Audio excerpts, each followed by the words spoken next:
thought is, for instance, why not organize a co-op so we could buy in large quantities and minimize the expense or the lack of not being able to buy our basic necessities. Just trying to be proactive. Alaikum assalam.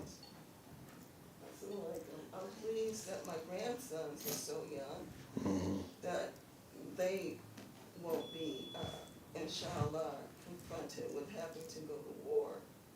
But I perceive that Trump will have some initiatives, whether in this country or in another country, where he's going to require our young men to go off and. Well, I mean, that was already established even in the Biden administration. They got rid of the, or they made a mandate that, the draft is back, or they reinstated the draft. No matter what, like they reinstated the draft, and even if you're not in the Army, they just put that into place. But I think if we do, it'll be the remnants of the current administration and what's escalated over the past year or so, and not de-escalated. So, yeah, it's like times are going to definitely get worse before they get better.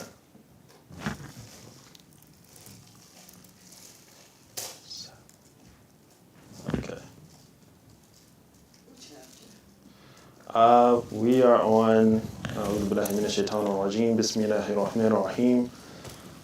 we're on the early Medina period, and this is chapter 13 or so, 13, but we're moving on to, we're still in 13.2, but 13.4. 13.4.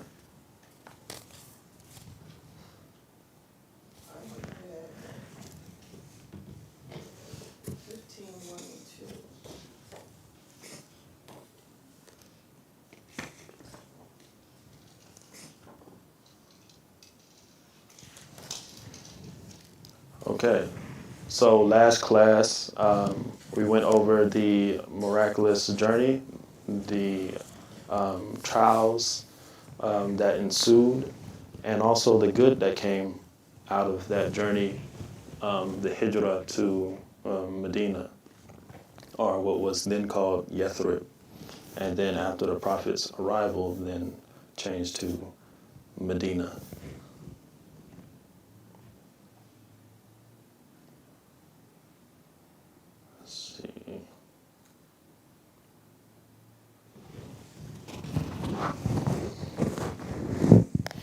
So we went over how Ali radiallahu anhu took the Prophet's place when he was going to be assassinated by the Quraysh, right? And how the Prophet, peace and blessings be upon him, went with Abu Bakr to the cave of Thar, and that is around a 2-week trip, the opposite direction of Medina. So our Prophet, peace and blessings be upon him, went the opposite direction in order to get his foes and those bounty hunters off his tracks. And they stayed in that cave for 3 days. And they also took an alternate route to get to Medina. They went out their way to take an alternate route to get to Medina so that they didn't come through or come in contact with any of the bounty hunters. But even so, as we talked about, one was able to catch up with him and eventually happened to convert with the interaction that ensued.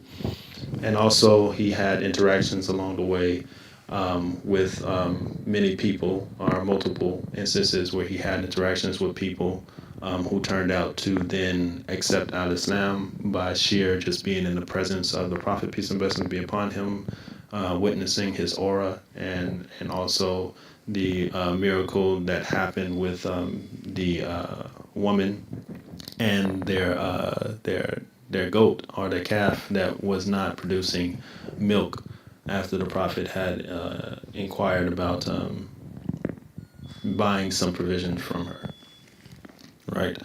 And so this tells us, right, that the hijrah was not easy for our Prophet, peace and blessings be upon him. It wasn't something that was easy. It was also a long and very thought out journey, right? And we can derive many lessons from how our Prophet, peace and blessings be upon him, continues this theme of struggle and putting his complete trust in Allah subhanahu wa ta'ala throughout, knowing that success is with Allah subhanahu wa ta'ala.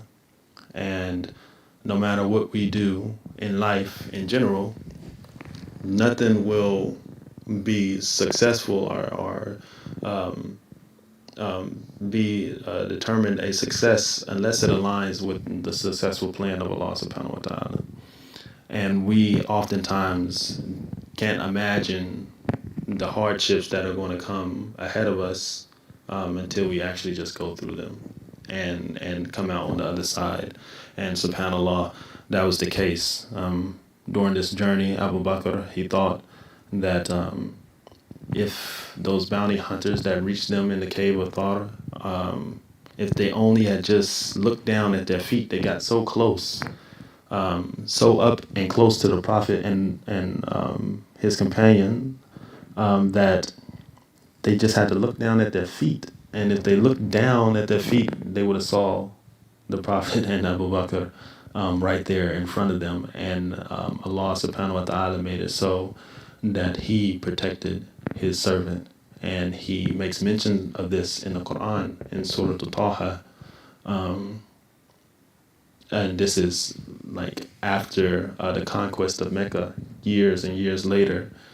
He makes mention when they're going to war. I think against the Romans are such. It was some strenuous war that they were going to, and I guess some were hesitant. And Allah subhanahu wa ta'ala reminded them that you don't have to, I don't need you to protect the Prophet, peace and blessings be upon him, or to fight for the Prophet, peace and blessings be upon him. Allah subhanahu wa ta'ala reminds us that he protected the Prophet, peace and blessings be upon him, even when it was only two of them, right? And he's referencing this time where he's in, when they're right there at the cave of Thar, and the bounty hunters are there right at their feet, right? And so after all of this struggle, we finally get to a place where the Prophet, peace and blessings be upon him, is headed to Medina, right, and out of harm's way. And you can imagine how many in Medina are just awaiting his presence, right?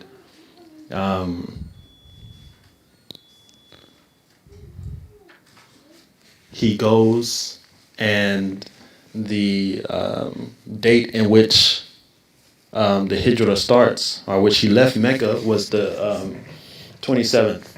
It was a Thursday, right? On the 13th year of the hijrah. And then the date that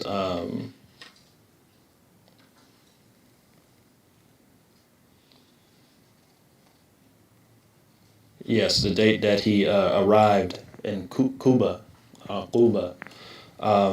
is the 8th of Rabi ul Awal, and that is a Monday, 13th year, right? So he arrives to Quba, and after his arrival to Quba, which is a village near Medina, he built a mosque, right?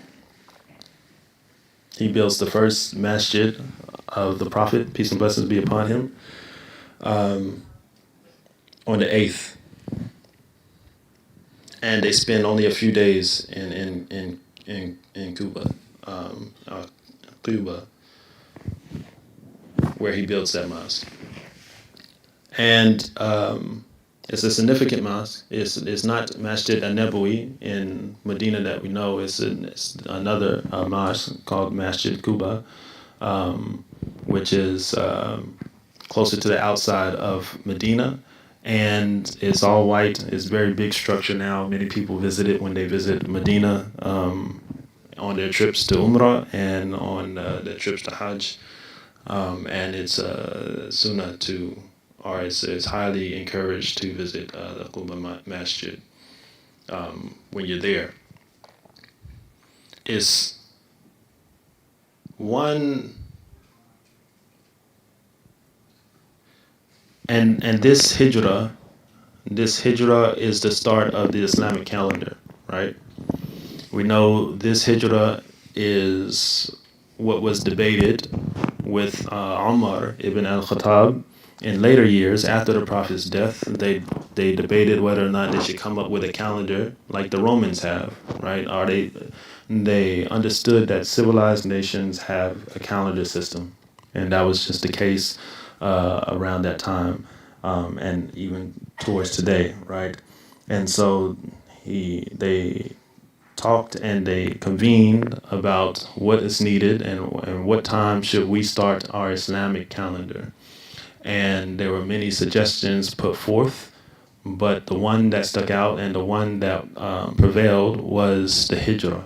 The hijrah when the Prophet, peace and blessing be upon him, made his hijrah to Medina.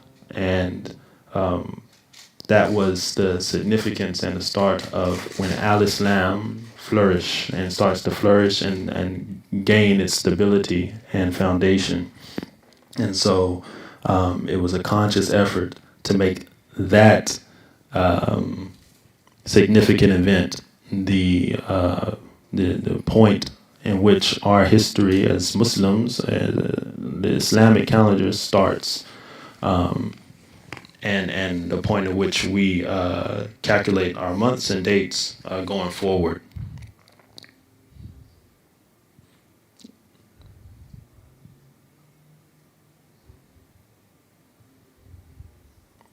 So before we actually get to the welcoming of our Prophet, peace and blessings be upon him, in Medina, we want to go over a significant story in the life of one of the most significant Sahabi, or Sahabi, Salman al-Farsi is his name. And the book kind of talks about and gives a rough draft, but we want to go into a little bit more detail because his story is so significant and such a powerful story that has a lot that we can learn from about his tenacity and his trust in Allah subhanahu wa ta'ala through different faiths. And so Salman al-Farsi was born in the Persian era, or area. And we know this area to be those that are not as religious, as far as they have pagan aspects, but many are fire worshippers, right? Worship the sun or whatever have you. So we know this area to be very hostile to monotheism and people that proclaim monotheism. But as a child, he was exposed, or as a teen or whatever have you, he was exposed to Christianity. And he's exposed to a Christianity that was more in line with Christianity in its pureness, than more so than the Trinity and what we see today. So It was more along the lines of, all right, Jesus was a man, and when he died, he became God, our souls are such. Not a trinity in a sense, but more of a monotheistic belief, right? And they were more closer to the revelation of the gospel and teachings of Jesus Christ, son of Maryam, alayhi salam. And so he was very staunch in his faith, like very founded in his faith and grounded in his faith, even to the dismay of his own parents, his father especially. And his father would abuse him because he was so persistent in his faith, and his father was a pagan or something, a non-believer of sorts. And so he set out on, and he met a monk, and that's where he learned his Christianity from. He met a prestige priest, a monk, and he set out on this journey that the book kind of entails and shows a picture of. He sets out on this journey that is encompassed with very many priests. And so each time or each spot along the way, he's going to kind of study and work with priests and teachers of religious scholarship or whatever have you in Christianity. And some are good priests, some are bad priests. And he often got into a habit of calling out the bad priests if they weren't abiding by the teachings that he knew to be true or knew to be a standard of morality that he upheld. And so he would call out these priests that weren't, and he would then move along to another priest, and many of them were good priests. And he was always in search of the prophecy within the Christian belief that our prophet is going to come after Jesus. A prophet will come, which many even believe to this day, that a prophet is still going to come, but we know that prophet to be Prophet Muhammad, peace and blessings be upon him. And he's in search of this, and he's deeply ingrained in his desire to elevate his worship to the point where he can put himself in a position where he can meet this prophet. And he doesn't know when exactly the prophet's going to come, but he knows that it's somewhere around these areas, and he gets word that is somewhere around the areas where he is residing in, and he's in upper modern day Saudi Arabia, also Syria, and he's in the Roman presence as well. So he's around a lot of scholarship, at least in the Christian community at the time. And it just so happens that he gets, by Allah subhanahu wa ta'ala's will, that he gets traded into slavery, right? And his slave owner, for years to come, will be a Jewish man that resides in Yathrib, in modern day Medina, right? And so Allah subhanahu wa ta'ala makes it so that he becomes an indentured servant or slave to this Jewish fellow in Yathrib. And so when the message that a prophet, peace and blessings, and he also, being in this environment, we've already talked about how they would consistently talk about how the prophet was going to come, and he was going to come here, and he was going to defend the Jews against all their enemies or whatever have you. And that was the basis. And so I'm sure being in that area came with some sort of comfort in knowing that he may be in the right place, right, over the years. And so when word came about that a prophet was coming, right, when Prophet Muhammad, peace and blessings be upon him, did his dawah to the companions of Yathrib and the different tribes that came, the Aus and the Khizraj. And they came back and went to Medina, or Yathrib at the time, and preached that message and conjured up, many followers of the Prophet, from 12 to 70 to almost 1,000 or so in the time, at the time of his arrival. You can imagine that word got to him, and he was then very excited, very ecstatic to meet the Prophet, peace and blessings be upon him. Imagine going through all of what he's going through, been kicked out of his home, been on the road with many different scholars, being ousted or kicked out from scholars that he did not agree with, or that he condemned for their immorality or not sticking to the word, and then being pushed to others who were better, and then being pushed and pushed and pushed, and traveling all of his life and seeking his desire to get closer to Allah subhanahu wa ta'ala through that experience with a Prophet, peace and blessings be upon him. And so during his time with these priests, they told him, or one told him and one described to him what the Prophet, how he would know the Prophet is real, or is true, is a true Prophet of Allah subhanahu wa ta'ala. And there were 3 signs that he gave. The first sign was that the Prophet would take no charity, right? Prophets, it is against Allah's command for a prophet to take charity. So prophets do not take any type of charity. But the second was that the prophet will take a gift. So it is permissible for a prophet to take a gift, but not charity. And then the third was the prophet will have a special seal on his body somewhere, right? That's notable. That is a notable marking. That is a marking of a prophet, peace and blessings be upon him. And he knew it, and they knew it, that it would be somewhere on the back, somewhere in between the neck and his lower back, right?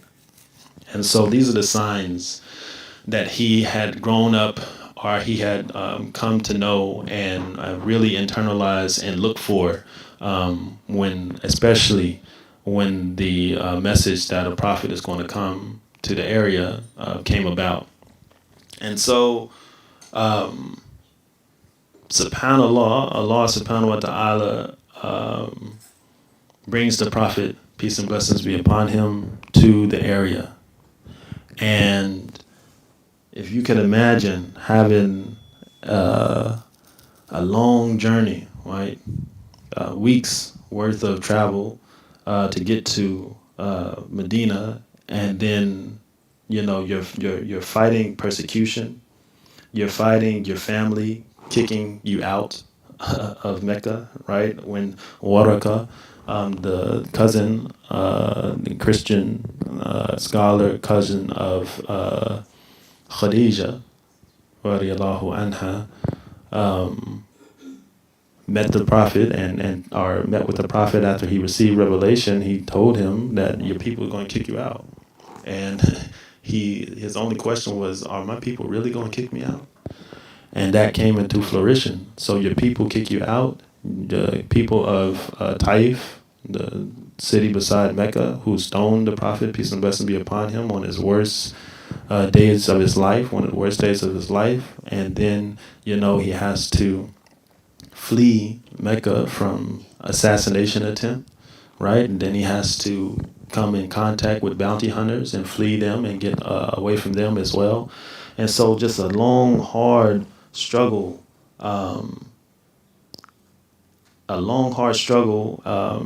and all the while he's praying to Allah subhanahu wa ta'ala that Medina will be a place of love for him. And he makes a dua to Allah subhanahu wa ta'ala that Medina will be of just as cherished by him, or just as loved by him as Mecca, or even more than that, right? So just as great as Mecca for him, or love in his heart for Medina, just as much as Mecca, or even more than that. And Allah subhanahu wa ta'ala made that apparent throughout his seerah going forward, that Medina had a special place in his heart. It is where he passed away, right? It is where he stayed even after the conquest of Mecca, and is where he was brought joy every time he would arrive to Medina. And it's also one of our holy places as well, where your prayers are also multiplied by 1,000 for making in the area. MashaAllah. And so you can imagine he's on his camel and he's riding, and they get off this long journey. They needed somebody to come. They met the cousin of Abu Bakr, Ayub ibn Zayd, and he gives them some fresh clothes and clothing. I don't know if you've been to the desert or anything, but when I was in Hajj, we wore the two garments, right? And they're white, and we stayed in Mina camps for about 3 days, and you see how quickly those white garments get dirty, even in the camps. So I can imagine how dirty their clothing had gotten through the desert and the week's travel. And so Abu Ayyub ibn Zayd, who is the cousin of Abu Bakr, he's a cousin, right?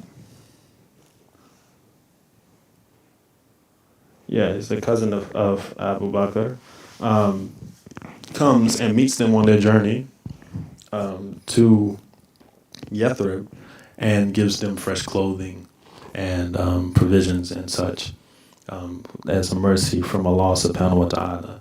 But you can imagine this long travel, and then you're coming up to the city, and you see it in the horizon, and you just see all of these people gathered, and the people are waiting. The people are waiting and anxious. They're speaking about the Prophet, peace and blessings be upon him. They're eager for him to come and join them. This is a society that has been in turmoil and in anguish from war and just disasters, clan, fighting and infighting that is nonstop. And so it's all of this hype around the Prophet, peace and blessings be upon him, coming and establishing himself and in this corrupt city of Yathrib, and changing it to a city of light, right?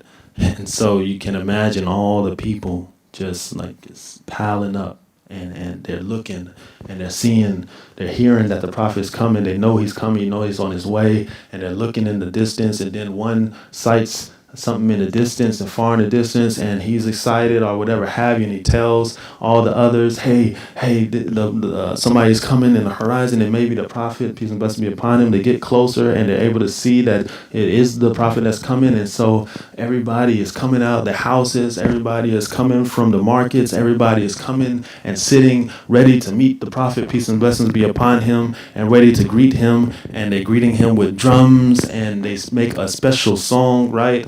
And the song is called the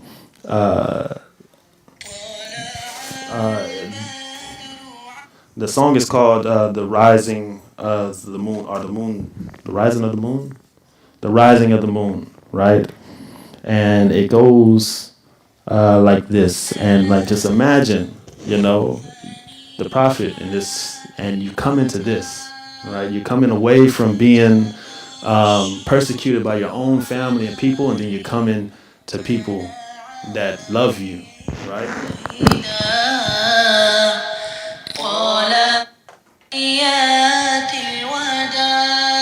So it starts off, oh, the white moon goes over us from the valley of Wadda, and we owe it to show gratefulness where the call is to Allah. Oh, white moon rose over us. Oh, the white moon rose over us. From the valley of Wadda. And we owe it to show gratefulness. Where the call is to Allah. Oh, you who were raised among us, coming with a word to the obeyed, to be obeyed. You have brought us to the city of Medina. Welcome, best caller to God's way. Oh, the white.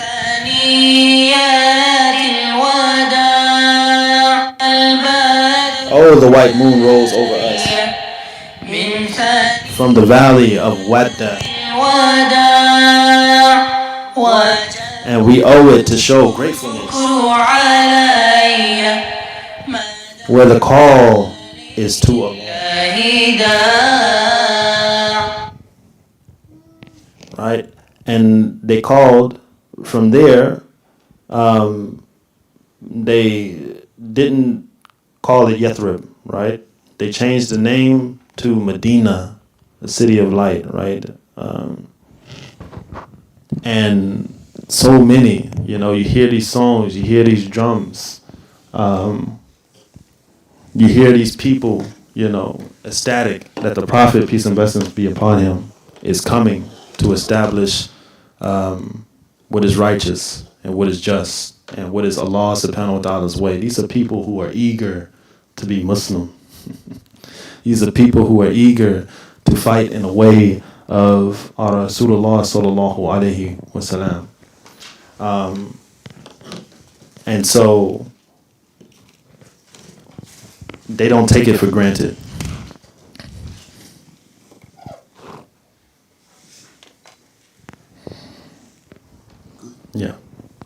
Yeah, they don't take it for granted.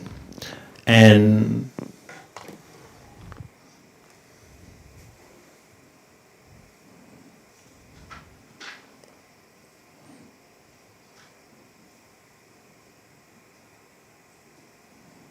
let's see.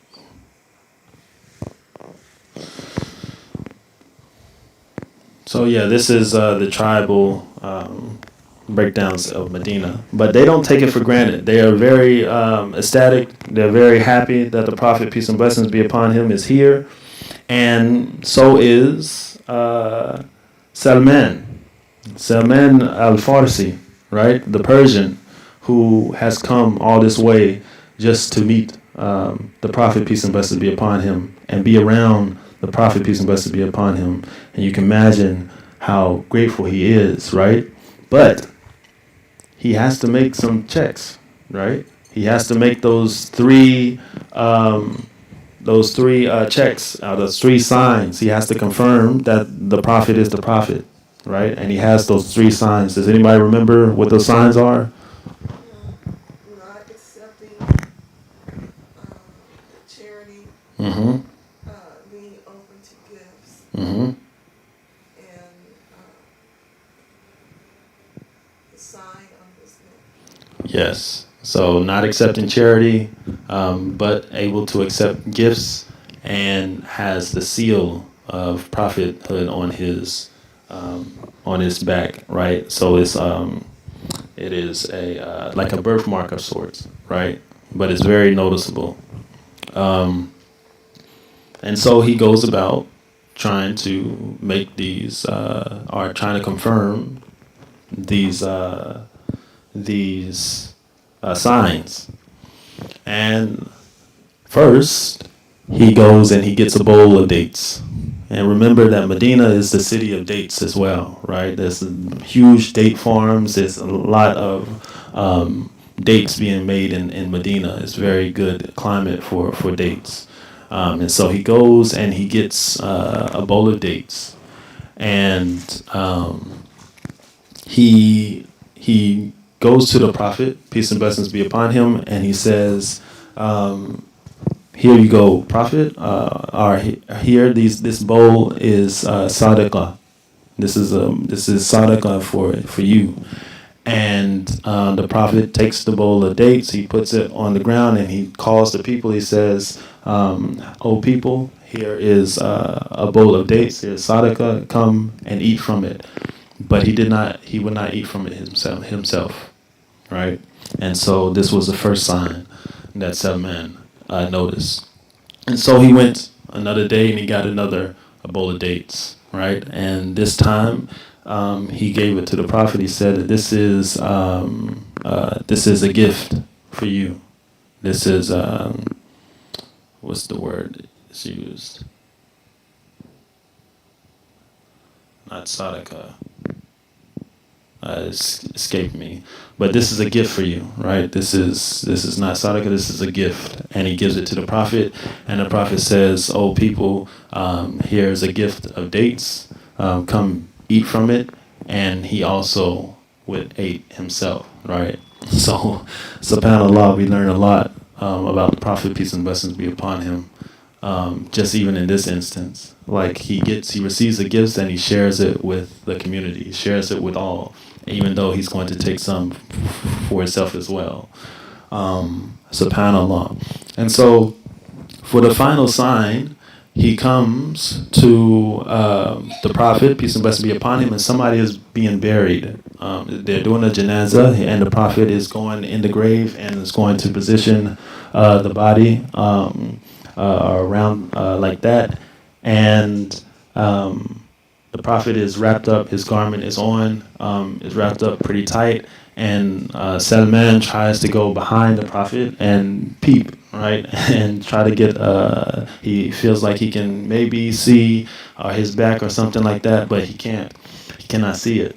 But the Prophet, peace and blessings be upon him, he notices this, right, and he sees Salman, and he notices, and the Prophet, subhanAllah, his intuition is inspired from Allah subhanahu wa ta'ala, and so he undoes his garment, and he lowers it so that his back can be seen and the seal can be seen. And subhanallah, Salman then sees it, and you can imagine all his life been looking for the Prophet and hearing that this is what it takes, or these are the signs, and he answers every one of them.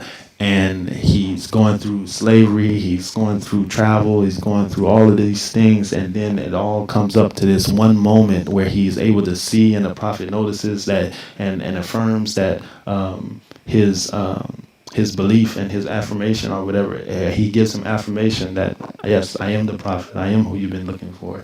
And he just breaks down crying. And he cries, and he goes to the Prophet, peace and blessings be upon him, and he gives him a hug. And the Prophet, peace and blessings be upon him, knows that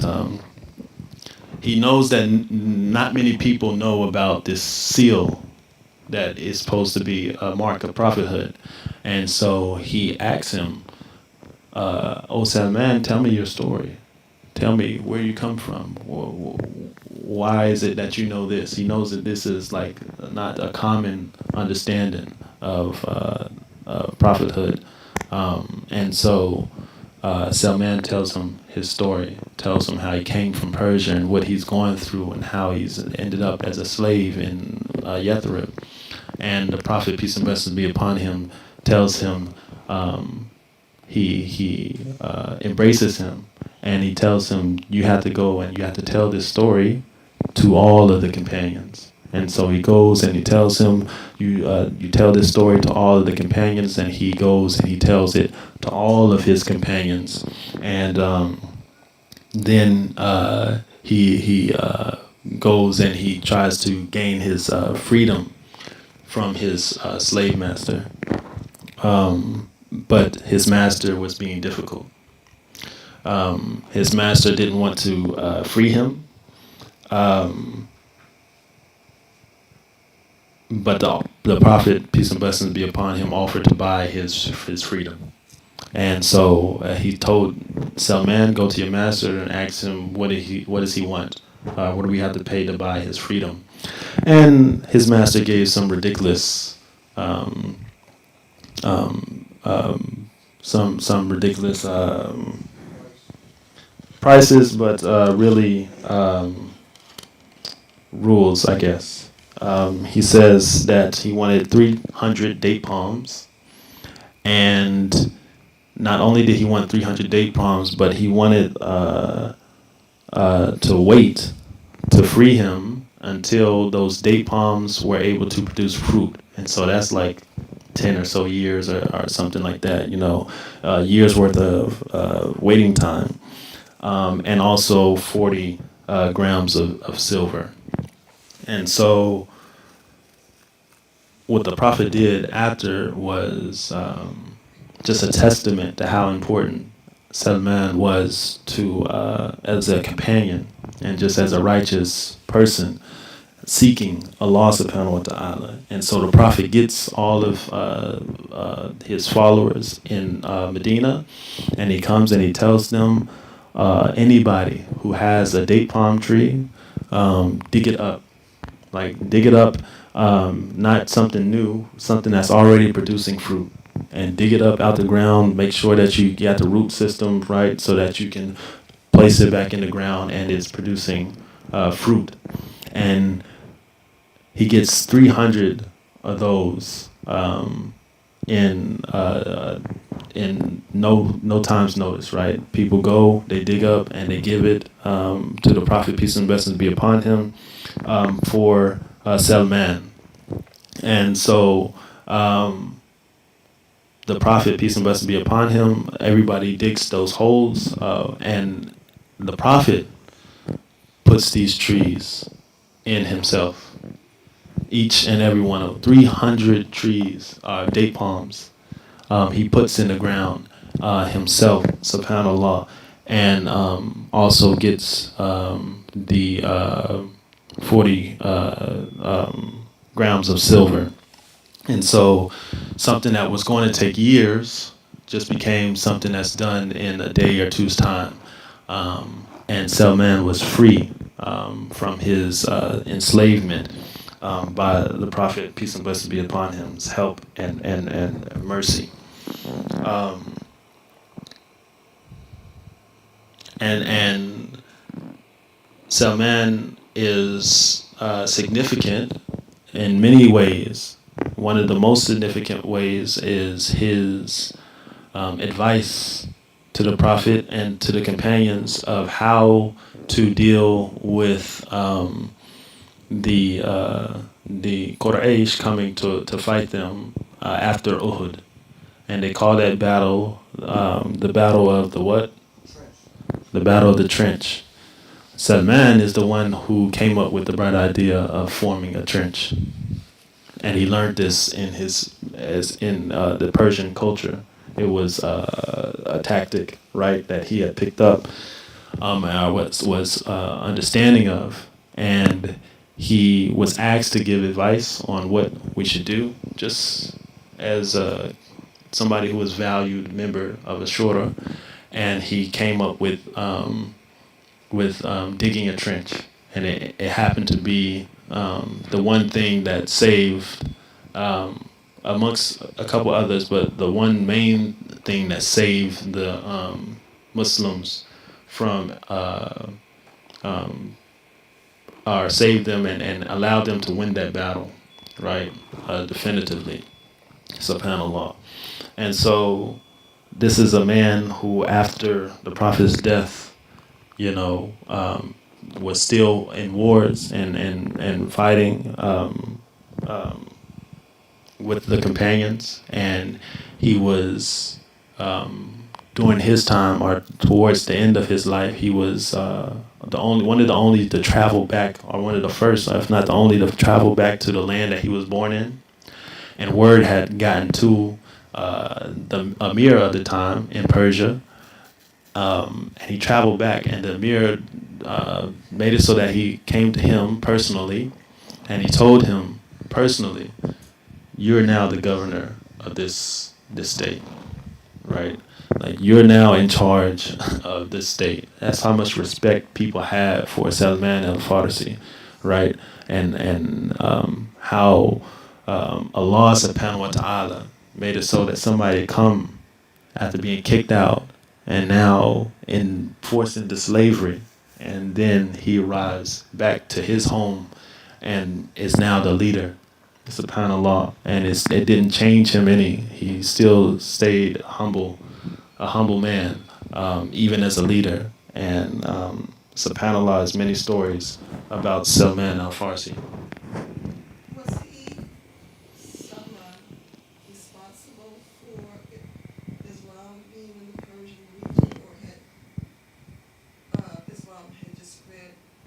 Islam has spread prior. It was in its spreading stage right before he had arrived, but he is also, very notable figure, right? And rumors had spread about who this person was, and so after he was older and didn't have, to go through many wars, or didn't even have the stamina or whatever to go through those many wars, he came back to his Persian place where Islam was kind of flourishing at the time.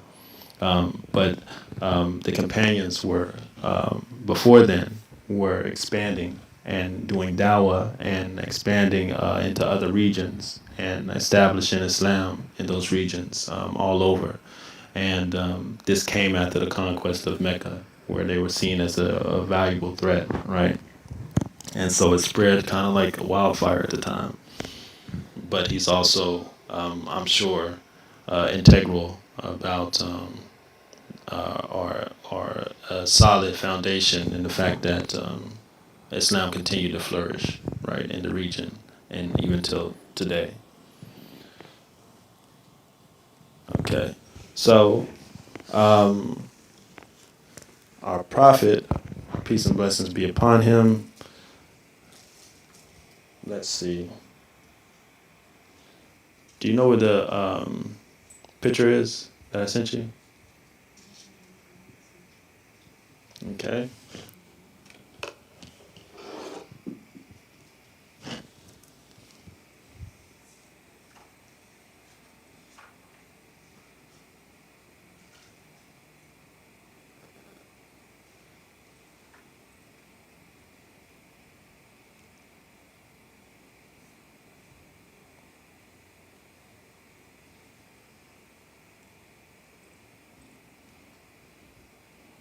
So he establishes the he establishes his masjid in Kuba, and not far is then the Prophet's mosque.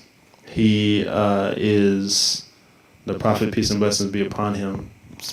He's uses or he is these are the so the people of Mecca who made the hijrah are known as the muhajirin, right? And the people of Medina are known as the ansar, the helpers. The muhajirin, the ones who make that pilgrimage, and the ansar, the helpers. And a part of that help was making sure that everybody that came from Mecca had a place to stay. They had somebody they were paired with of the Ansar to help them get their footing and get on track. We can relate that to immigration today, right? And how we should be assisting of those who immigrate and come for asylum or seeking some type of better life, right? We should always be helpers to those in this spirit of the Ansar, right?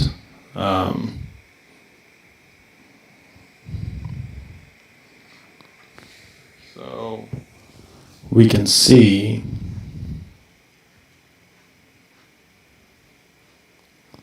in the book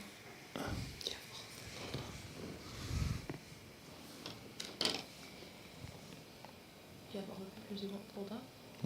no. You want that one?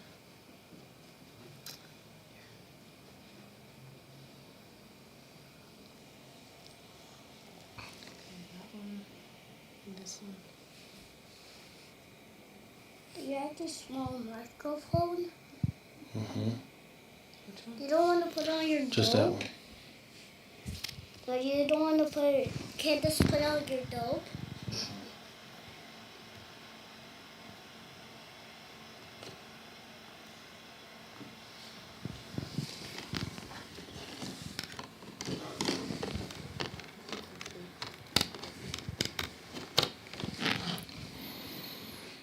Okay. So that was Salman al-Farsi, his journey, and then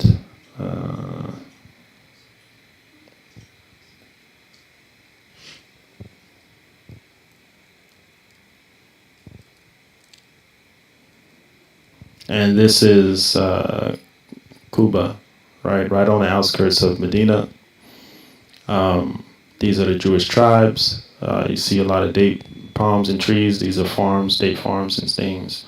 And then ways within the center is Masjid al-Nabawi, the Prophet's Mosque.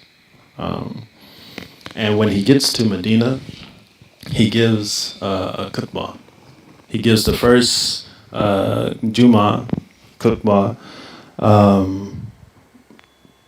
that has been recorded. And if you'd like to listen to it, I can read it verbatim in the English translation. So he starts off, all praise is due to Allah. I glorify Him, I beseech His assistance, I beg His forgiveness, and I plead for His divine guidance. I believe in Him and I renounce disbelief in Him. In fact, I oppose those who disbelieve in Allah. I bear witness that there is none worthy of worship besides Allah. He has no partner, and I testify that Muhammad ﷺ is His slave and messenger. He was commissioned by Allah to this earth with guidance, spiritual radiance, and good counsel at a time when the succession of prophets had terminated, and at a time when there was a dearth of knowledge, and when people were spiritually deviated and close to the day of judgment. He who obeys Allah and His Rasul is rightly guided, while he who disobeys them has gone astray, transgressed, and he is awfully deviated. I advise you to adhere firmly to taqwa, God consciousness, because the best advice one Muslim can impart to another Muslim is that he persuades him to harbor concern for the hereafter, and that he enjoins him to adhere to taqwa. So beware of that which Allah Himself has warned you about. There is no better advice than taqwa. Certainly taqwa of Allah Ta'ala and fear for Him is an ideal benefactor for the hereafter.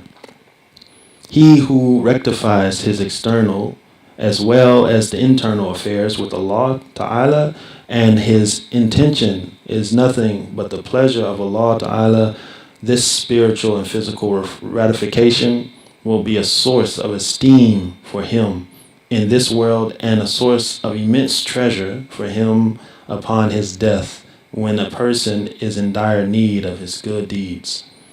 As for him who adopts anything contrary to this taqwa, he would on that day wish there be a considerable distance between him and his evil deeds.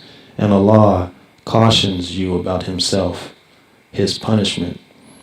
And this caution is because Allah is most kind to His servants. The word of Allah is true. He executes His promises. This is no reneging on there is no reneging on His promises, because Allah Ta'ala declares the word that emanates from me cannot be altered. So fear Allah in your external and internal affairs, and in the issues related to this world and the hereafter.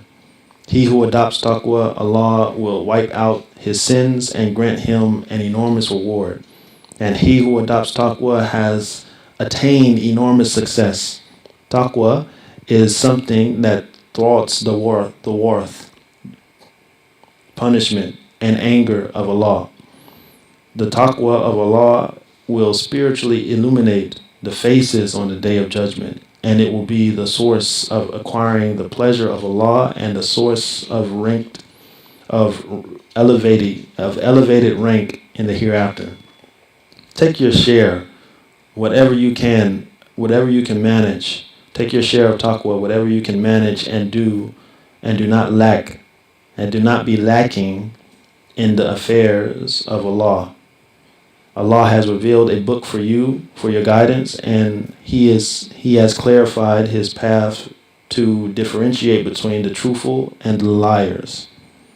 So, just as Allah has favored you, you should also be favorable in complying with His instructions. Harbor enmity towards His enemies and implement jihad in His path. Allah has chosen you and He has named you as Muslims, His obedient servants. The objective of Allah is that he who is to be destroyed will be destroyed even after clear evidence, and he who is to live as a believer will live with insight after clear evidence. There is no might and power besides Allah. Remember Allah abundantly and practice for the time after the day, the hereafter. He who ratifies his affairs with Allah, Allah will suffice for him against the people, and nobody will be able to harm him, because the decree of Allah is executed upon the people, and the will of people is not implemented upon Allah. He is the exclusive master, the owner of the people, while the people do not own anything of Allah. He controls the people, and they have no control whatsoever over him. Allah is the greatest. There is no power and no might safe in the control of Allah, the most magnificent. This is the khutbah of the Prophet, peace and blessings be upon him, that was delivered after his hijrah to Medina. And you can see where the Prophet, peace and blessings be upon him, his mind is at. He doesn't go on a rant about the Quraysh. He doesn't curse all those that drove him out of his home, right, and persecuted him and tried to assassinate him. He's focused on the soul of the Muslims and the guidance and the spirituality that's going to help them through these hard times to come. And what's really important about this life, which I think we get the message from this short khutbah, about maybe 5 minutes long, maybe less than that. But he is intensifying this understanding of taqwa, God consciousness, as a basis for the most productive life you can have, right? And we know that being conscious of Allah subhanahu wa ta'ala breeds those who are going about their lives living as if Allah subhanahu wa ta'ala is watching them. And that really dictates how you respond to certain situations, how you act, how you give dawah, how you treat people, how you give people their rights and their respect that they deserve and that Allah subhanahu wa ta'ala has honored them with, and so on and so forth. So we can learn a lot from why a prophet would say this and what he said as well. And we won't go over anymore. We're about to make prayer, about to make salat, Isha. But next week we'll talk about the contract of Medina and how it is Allah's Messenger sallallahu alaihi wasallam established a social order in Medina after they had had so much barbarism. And any questions, comments?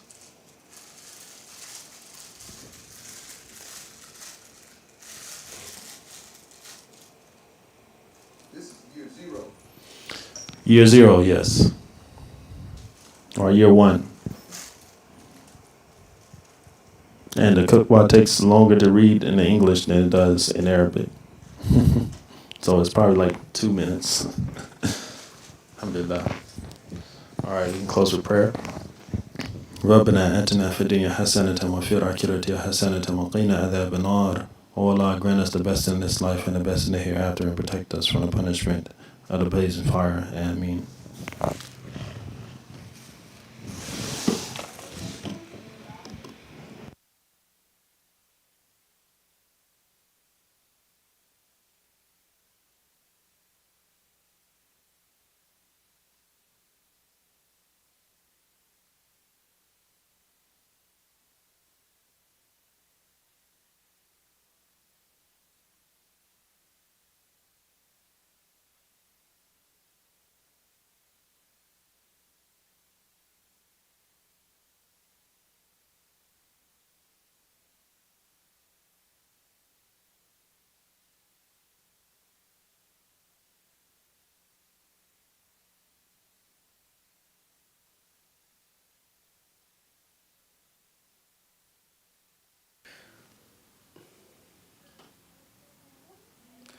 Allahu Akbar, Allahu Akbar.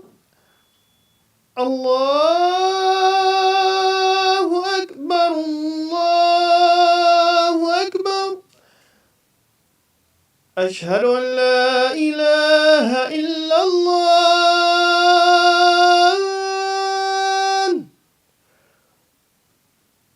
أشهد أن لا إله إلا الله. أشهد أن محمد رسول الله.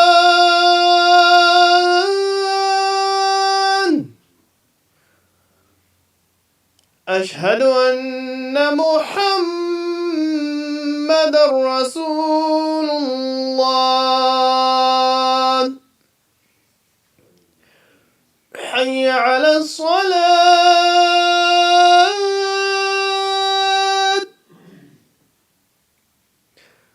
حي على الصلاة.